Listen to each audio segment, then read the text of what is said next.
Hello, my name is Lexi Nguyen, and today I will be discussing 10 topics around business.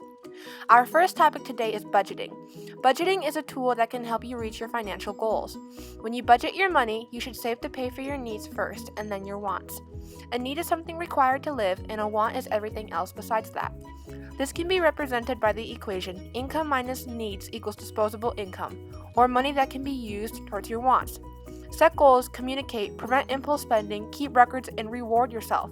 These are all helpful tips when it comes to budgeting. Our second topic today is presentations.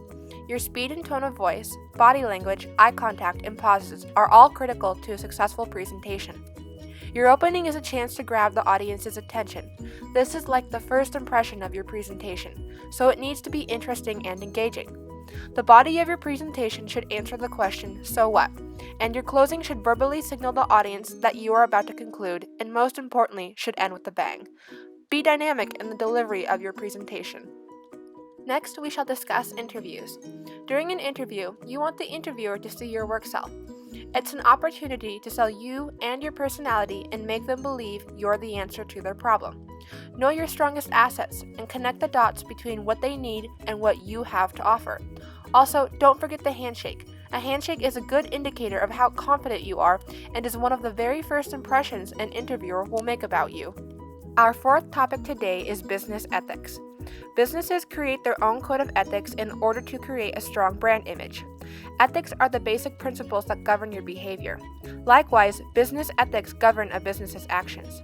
If your personal ethics do not match with those of a business, it may be smart to consider looking for a new job.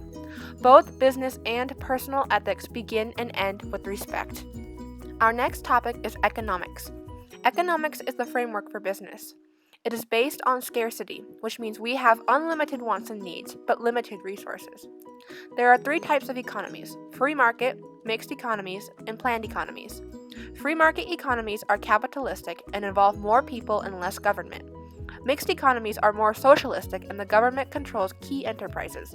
And finally, planned economies involve less people and are more government-run and are mostly communistic. Market and planned economies typically do not meet all the needs of the people. Next, we are going to talk about the factors of production. In business, there are 4 factors of production: natural resources, human resources, capital, and entrepreneurship. Natural resources include things like water, wind, and sun. Human resources are a business's labor or workforce. Capital is the equipment needed to keep a company in production. And lastly, entrepreneurs are risk-taking individuals who start businesses and employ people. These individuals help drive the economy and are critically important to the successful startup of a business. Now we move on to the stock market.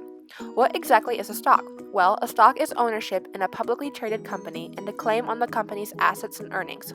The more stocks you have in a company, the greater you claim as an owner. Almost anything can cause the price of a stock to change.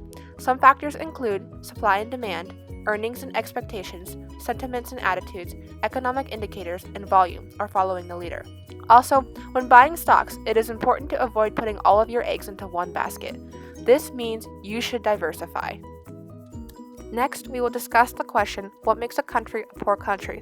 Well, the difference between a first world country like the United States and a third world country like Zimbabwe is entrepreneurship and their ability to attain property rights.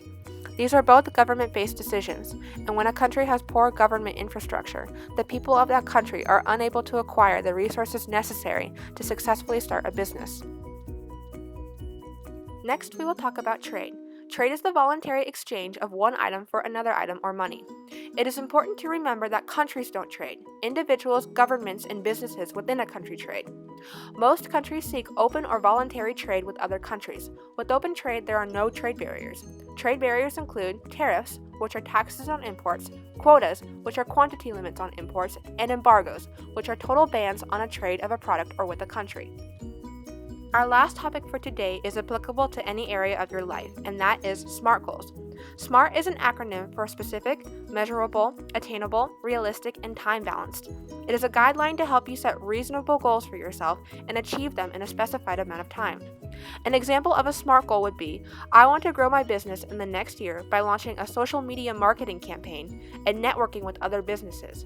Establishing goals sets you up for success, and who doesn't like to succeed? Thank you for listening to my presentation around business.